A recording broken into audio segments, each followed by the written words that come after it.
السلام علیکم، میرا نام ہے محمد عامر اور مفتی حمزہ صاحب موجود ہیں، اور آج ہم یہ رمضان المبارک کا دوسرا عشرہ ہے جس کو مغفرت کہا جاتا ہے، اس کے حوالے سے حضرت سے بات کریں۔ وعلیکم السلام ورحمۃ اللہ وبرکاتہ۔ دوسرا عشرہ رمضان المبارک کا، اس کو کہا جاتا ہے مغفرت کا عشرہ۔ جی دیکھیں اللہ تعالیٰ قرآن مجید میں ارشاد فرما رہے ہیں توبہ کے حوالے سے، یا ایھا الذین آمنوا توبوا الی اللہ توبۃ نصوحا۔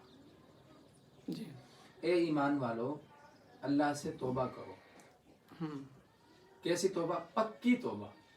جی کیسی توبہ؟ یہ تو میواتی کا الفاظ آپ نے ادا کر دیے۔ پکی توبہ، پکی توبہ، پکی توبہ کرنی ہے، توبۃ نصوحا کرنی ہے۔ جی دوسرا، اس کے حوالے سے نبی علیہ الصلوۃ والسلام نے ایک اصول بیان فرمایا جی توبہ کی اہمیت کو بیان کرتے ہوئے۔ نبی علیہ الصلوۃ والسلام نے ارشاد فرمایا کہ التائب من الذنب کمن لا ذنب لہ، گناہوں سے توبہ کرنے والا ایسا ہے جیسے کہ گویا اس نے گناہ کیا ہی نہیں۔ جی گناہوں سے توبہ کرنے والا ایسا ہے گویا اس نے گناہ کیا ہی نہیں۔ ایک حدیث مبارکہ میں آپ نے ارشاد فرمایا التائب حبیب اللہ، گناہوں سے معافی مانگنے والا اللہ کا پسندیدہ بندہ ہے۔ سبحان اللہ۔ دیکھیں انسان سے گناہ ہو جاتا ہے، ہاں جی، انسان ہے، خطا اسے ہو جاتی ہے، ہے۔ کبیرہ گناہ بھی ہو جاتے ہیں، صغیرہ گناہ بھی ہو جاتے ہیں۔ تو مجھے اور آپ کو اپنی زندگی میں کبیرہ اور صغیرہ گناہوں سے اللہ سے معافی مانگتے رہنا چاہیے، جی توبہ کرتے رہنا چاہیے۔ جی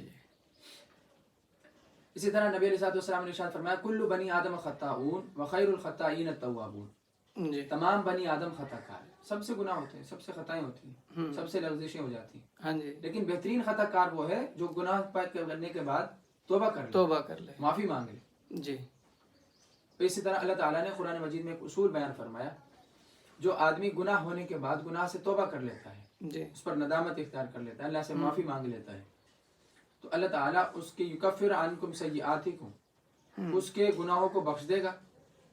اچھا، دوسرا، گناہوں کو نیکیوں سے تبدیل کر دیں گے، سبحان اللہ۔ جی گناہوں کو نیکیوں سے تبدیل کر دیں گے، گناہ کو بخش دیں گے وہ ایک علیحدہ ہے، ہاں جی، گناہ کو نیکی سے تبدیل کر دینا ایک علیحدہ چیز ہے۔ جی جی وَيُدْخِلْكُمْ جَنَّةً كَرِيمًا، اور جنت میں اللہ تعالیٰ جو ہے داخلہ فرمائیں گے۔ سبحان اللہ۔ إِلَّا الَّذِينَ تَابُوا وَأَصْلَحُوا، بار بار اللہ تعالیٰ بیان فرما رہے ہیں گناہ ہو گیا، گناہ سے بعد توبہ کر لو، توبہ کر لو، توبہ کر لو، پھر توبہ کرو پکی توبہ۔ جی ایک اور بات اچھا مولانا، آپ نے پکی توبہ کی جو ذکر کیا ہے، جی، اب توبہ کی ہے اس کے بعد بھی دوبارہ میں انسان سے، انشاءاللہ اس پر آتا ہوں، میں آپ کے سامنے اس کی وضاحت کروں گا۔ میں ایک چھوٹی سی اور گزارش کرتا ہوں۔ جی جب انسان سے گناہ ہوتا ہے، حدیث پاک میں آتا ہے، تو اس کے خلاف 4 گواہ بن جاتے ہیں۔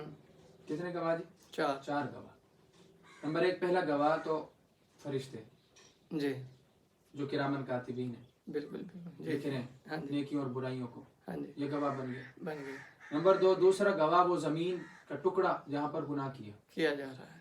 نمبر 3، وہ لکھا ہوا نامہ اعمال، جی جس پر لکھ دیا گیا کہ اس نے نیکی کی ہے یا گناہ کیا۔ یا گناہ۔ نمبر 4، انسان کے جسم کے اعضاء۔ حدیث پاک میں آتا ہے جب کل قیامت کے دن یہ 4 گواہی دیں گے اللہ کے سامنے، یہ 4 گواہ پیش ہوں گے اور اللہ کے سامنے گواہی دیں گے کہ اس بندے نے گناہ کیا۔ لیکن جب بندہ گناہ کے بعد توبہ کر لیتا ہے، ہاں جی، اللہ سے معافی مانگ لیتا ہے، جی تو حدیث پاک میں الفاظ آتے ہیں نسى اللہ، اللہ تعالیٰ خود بھلا دیتے ہیں ان گناہوں کو 4 گواہوں سے، فرشتوں سے بھی بھلا دیتے ہیں، سبحان اللہ، جی نامہ اعمال سے بھی مٹا دیتے ہیں، زمین کے بھی بھلا دیتے ہیں، اور اس جسم کے اعضاء سے بھی ان گناہوں کو بھلا دیتے ہیں۔ ایک اہم نقطہ میں آپ کے سامنے عرض کرنا چاہتا ہوں، جی اس کو توجہ سے۔ دنیا کا قانون یہ ہے، دنیا کی کوئی بھی عدالت ہو، سیشن عدالت ہو، ہائی کورٹ ہو یا سپریم کورٹ ہو، اس میں آپ کے خلاف، میرے خلاف یا کسی کے بھی خلاف مقدمہ دائر ہوا، جی اور پھر عدالت نے بری کر دیا، بری کرنے کے باوجود بھی عدالت ریکارڈ رکھتی ہے، جی جی وہ فائل موجود ہوتی ہے، ہاں جی، ایک SHO کے پاس اور ایک عدالت۔ جب دوبارہ پھر اس بندے کا نام سامنے آتا ہے تو دیکھا جاتا ہے کہ پہلے اس بندے کا نام اس کا کردار کیا ہے۔ ہاں بالکل بالکل، جی وہ بری کرنے کے بعد بھی دنیا کی عدالت ریکارڈ کو نہیں جلا رہی، ریکارڈ کو ختم نہیں کر رہی، لیکن ایک اللہ کی عدالت، اللہ کی عدالت کا قانون یہ ہے کہ جب بندے نے گناہ سے توبہ کر لی، بندے نے اللہ سے معافی مانگ لی، تو اللہ تعالیٰ اس گناہ کو نہ تو صرف معاف فرماتے ہیں بلکہ ریکارڈ کو بھی ختم فرما دیتے، فرشتوں سے بھی بلوا دیتے۔ تو اس حوالے سے میں درخواست کرنا چاہتا ہوں، بلکہ میں بھی اور آپ ہم سب بھی کیونکہ محتاج ہیں توبہ کے، ہمیں توبہ کرنی چاہیے، اللہ سے مانگنا چاہیے، اللہ سے گناہوں کی بخشش کروانی چاہیے۔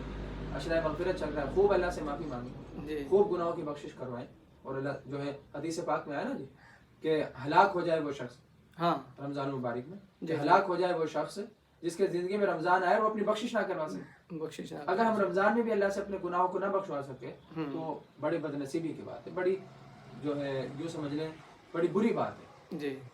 تو ہمیں توبہ کرنا چاہیے، اللہ تعالیٰ سے خوب جو ہے توبہ۔ پھر ایک اور مثال حضرت مولانا حکیم الامت مولانا اشرف علی تھانوی رحمۃ اللہ علیہ نے لکھی ہے کہ ہمارے گناہ چاہے وہ کتنے ہی کیوں نہ ہو، سوال ہوتا ہے نا جیسے پہلے آپ نے سوال کیا تھا کہ گناہ ہو جاتے ہیں، پھر گناہ ہو جاتا ہے، تو انسان کیا کرے؟ انسان کے گناہ چاہے کتنے ہی زیادہ کیوں نہ ہو، نہیں ایک گناہ توبہ کرتا ہے پھر دوبارہ بھی وہی گناہ کر رہا ہوں نا جی۔ ایک آدمی ہے اس کے گناہ اس قدر زیادہ ہیں کہ زمین آسمان اس نے بھر دیا، تو اس کی اور اللہ کی رحمت کی مثال کیا ہے؟ یہ حضرت مولانا حکیم الامت اشرف علی تھانوی رحمۃ اللہ علیہ لکھ رہے ہیں، فرما رہے ہیں بات کو سمجھانے کے لیے، توبہ کی اہمیت کو سمجھانے کے لیے، کہ اس کی مثال ایسے ہے کہ جیسے یوں سمجھ لیں کہ سمندر، اب جو کراچی کا سمندر ہے، کراچی کے رہنے والے لوگ ہیں، کراچی کا ساری گندگی، سارا سیوریج کا نظام، پانی اور سسٹم وہ سمندر میں ڈل رہا ہے، سمندر میں پھینکا جا رہا ہے۔ اتنے لاکھوں کروڑوں لوگوں کی آبادی اور ان کا گندگی وہ کراچی میں جا رہی ہے، اور پانی کی ایک لہر آتی ہے اور وہ سب کو پاک کر دیتی ہے، سارے پانی کو۔ اسی طرح انسان کے گناہ چاہے کس قدر ہی زیادہ کیوں نہ ہو، جب اللہ سے مانگتا ہے، معافی طلب کرتا ہے، سچے دل کے ساتھ توبہ کرتا ہے، اللہ کی رحمت کی ایک چھل آتی ہے، ایک لہر آتی ہے، ایک موج آتی ہے، انسان کے گناہوں کو بہا کر لے جاتی ہے، پاک کر دیتی ہے انسان۔ سبحان اللہ، سبحان اللہ۔ تو مجھے اور آپ کو توبہ کرنی چاہیے، کثرت کے ساتھ اللہ تعالیٰ سے معافی مانگنی چاہیے۔ اب رہا یہ مسئلہ کہ توبہ کی قبولیت کی کیا شرائط ہے، توبہ کیسے مانگنی چاہیے، کیسے کرنی چاہیے، تو مختصراً علماء نے اس کے 3 چیزیں لکھی ہیں۔ نمبر 1، جو گناہ ہوا ہے اس گناہ پر ندامت ہو، شرمندگی ہو، افسوس ہو، دل میں قلق ہو، یار یہ کیوں ہو گیا، ایسا نہیں ہونا چاہیے، ایسا نہیں ہونا چاہیے۔ نمبر 2، اس گناہ کو آدمی فوراً چھوڑ دے، اس گناہ سے ہٹ جائے، جب پتہ چل گیا یہ گناہ ہے، یہ حرام کام ہے، یہ ناجائز ہے، اس کو چھوڑ دے، یعنی کیے بھی جا رہا ہے اللہ معاف فرما دے، کیے بھی جا رہا ہے اللہ معاف فرما دے، ایسا نہیں، گناہ سے پہلے ہٹ جائے، گناہ کو چھوڑ دے، گناہ سے دور ہو جائے، پھر اس گناہ پر ندامت ہو گئی، گناہ کو چھوڑ دیا، گناہ پر دل میں ندامت آ گئی۔ اب نمبر 3، اس گناہ کو آئندہ نہ کرنے کا عزم ہو، کہ آئندہ اس گناہ کو نہیں کروں، انشاءاللہ یہ گناہ مجھ سے نہیں ہو۔ پھر ہو جاتا ہے تو ایک علیحدہ مسئلہ ہے، دوبارہ پھر شیطان نے بہکاوے میں آ گیا، شیطان نے تسلط اختیار کر لیا، دوبارہ پھر گناہ ہو گیا، پھر وہ ایک علیحدہ چیز ہے۔ حدیث پاک میں آدمی 70 دفعہ گناہ کرے، 70 دفعہ اللہ سے معافی مانگے، اللہ تعالیٰ معاف فرمانے والے ہیں، معاف فرماتے ہیں، معاف کرنے کو پسند کرتے ہیں۔ ان اللہ یحب التوابین، اللہ توبہ کرنے والوں کو جو ہے پسند فرماتے ہیں، توبہ کو جو کرنے کو۔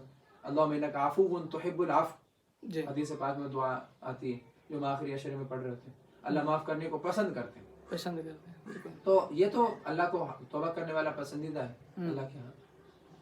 تو آدمی توبہ کرے تو صحیح نا جی، مانگے تو صحیح نا جی، معافی تو مانگے نا، مانگے گا تو معاملات حل ہوں گے نا، توبہ کرے گا تو توبہ قبول ہوگی نا جی۔